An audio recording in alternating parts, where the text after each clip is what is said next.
आज हम डिस्कस करेंगे सम मोर पोर्ट्स। और वो कौन से हैं?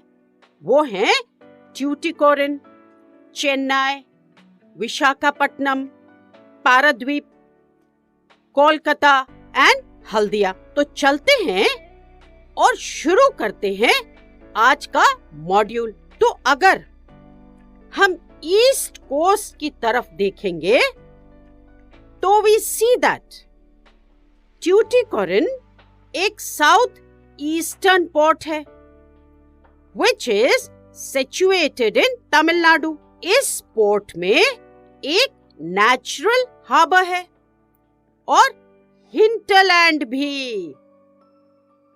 हिंटरलैंड कंट्री के वो एरियाज होते हैं जो कोस्ट या रिवर बैंक से दूर सिचुएटेड होते हैं। यह एक ट्यूटिकोरिन एक फ्लरिशिंग पोर्ट है, यानी कि यह एक एक्टिव एंड थ्राइविंग पोर्ट है जहां से large volume of export and import होता है। इस पोर्ट से large varieties of cargo trade होते हैं to neighbouring countries like Sri Lanka and Maldives and even to the coastal regions of India. तो अभी हमने पढ़ा किस पोर्ट के बारे में? ट्यूटिकोरिन पोर्ट के बारे में। तो ये जो पोर्ट है ये है साउथ ईस्टर्न पोर्ट इन किस स्टेट में? तमिलनाडु। और इस पोर्ट में क्या है? एक natural harbour and rich hinterland. और बताओ कि यहाँ पे कैसा ट्रेड होता है? ट्यूटिकोरिन पोर्ट में कैसा ट्रेड होता है? हाँ, वहाँ बहुत फ्लरिशिंग ट्रेड होता है और अ वैरायटी ऑफ कार्गोज यहाँ पे हैंडल होते हैं to neighbouring countries like Sri Lanka and Maldives. और भी कई कंट्रीज हैं और also to the coastal regions of India. अब साउथ में सिचुएटेड है चेन्नई पोर्ट, जो कंट्री का one of the oldest artificial port है। आर्टिफिशियल तो हमने पिछले मॉड्यूल्स में समझ लिया था कि जहां पर वॉल्स बनानी पड़ती हैं, जेटी बनानी पड़ती है, तो ये हो गया आर्टिफिशियल पोर्ट। तो चेन्नई जो है वो ओल्डेस्ट है और एक आर्टिफिशियल पोर्ट। अब next to Mumbai, Chennai another port है जो large volume of trade and cargo handle करता है। मुंबई तो तुम्हें पता ही है कि large volume of trade and cargo handle करता है, तो उसी तरह से चेन्नई भी large volume of trade and cargo handle करता है। और जो चेन्नई पोर्ट है वो साउथ में है और it is one of the oldest, और ये एक आर्टिफिशियल पोर्ट भी है। अब चलते हैं नेक्स्ट पोर्ट पे। So another port is Visakhapatnam. तो ये बताओ विशाखापट्टनम कौन से स्टेट में लोकेटेड है? सोचो। हाँ, जो आंध्र प्रदेश में लोकेटेड है। और यह एक landlocked and well protected port है। अब लैंडलॉक्ड क्या होता है? लैंडलॉक्ड का मतलब होता है वो एरिया जो almost from all sides land से सराउंडेड होता है। अब ओरिजिनली ये जो पोर्ट है ये बना था फॉर आयरन और एक्सपोर्ट्स। तो अभी तक हमने विशाखापट्टनम पोर्ट के बारे में क्या पढ़ा? हमने पढ़ा कि ये जो विशाखापट्टनम पोर्ट है ये किस स्टेट में लोकेटेड है? वो आंध्र प्रदेश में लोकेटेड है। और इसके स्पेशल फीचर्स क्या हैं? बताओ। हाँ, इसके स्पेशल फीचर्स हैं कि ये लैंडलॉक्ड है और ये बहुत ही वेल प्रोटेक्टेड है। और ओरिजिनली ये पोर्ट बना था फॉर आयरन और एक्सपोर्ट्स। अब चलते हैं नेक्स्ट पोर्ट और वो है पारादीप। अब ये जो पोर्ट है ये एक मेजर पोर्ट है और ये लोकेटेड है in the state of Odisha. इस पोर्ट से आयरन ओर एक्सपोर्ट होता है। तो पारादीप कहाँ है? स्टेट ऑफ ओडिशा, और ये मेजर पोर्ट है और यहाँ से आयरन ओर एक्सपोर्ट होता है। तो आयरन ओर किस किस पोर्ट से एक्सपोर्ट होता है? सोच के बताओ। अभी हमने करा है, सोचो।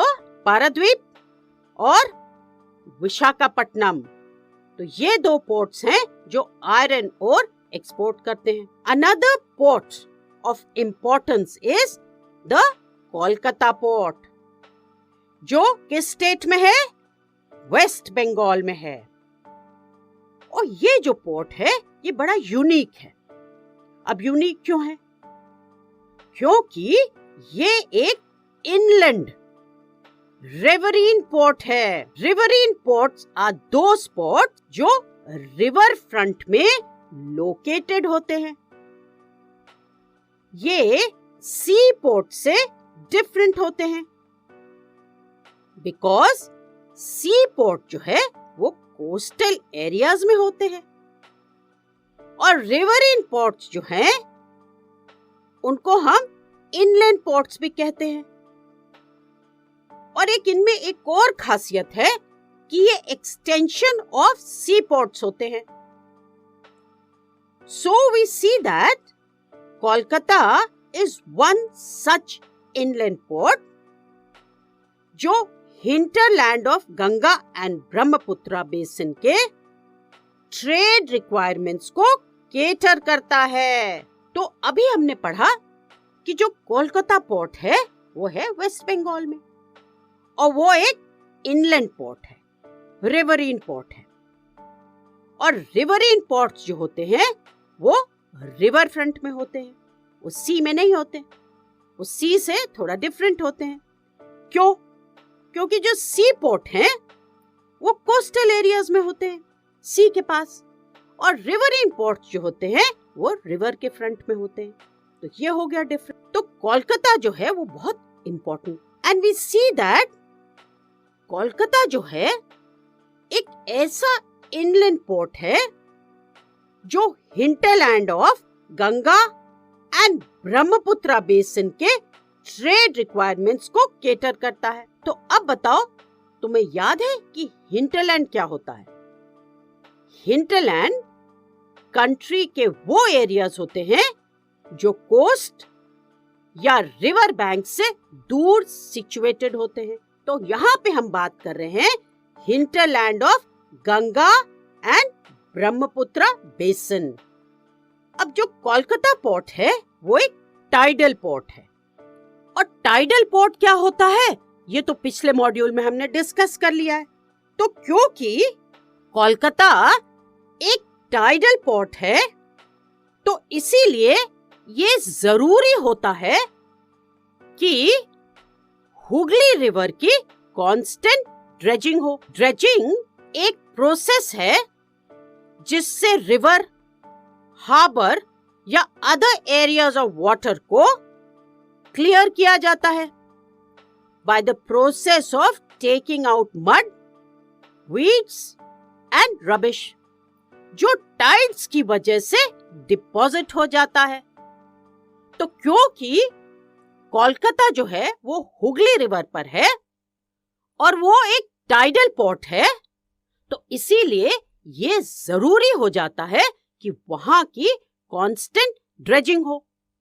और ड्रेजिंग तो हमने समझ ही लिया। तो अब चलते हैं हल्दिया पोर्ट पे। हल्दिया पोर्ट एक सब्सिडियरी पोर्ट है, उसको सब्सिडियरी पोर्ट की तरह डेवलप करा था। कोलकाता पोर्ट एक बिजी पोर्ट है and to ease its pressure Haldia port बनाया गया। तो हल्दिया पोर्ट जो है वो कैसे डेवलप हुआ?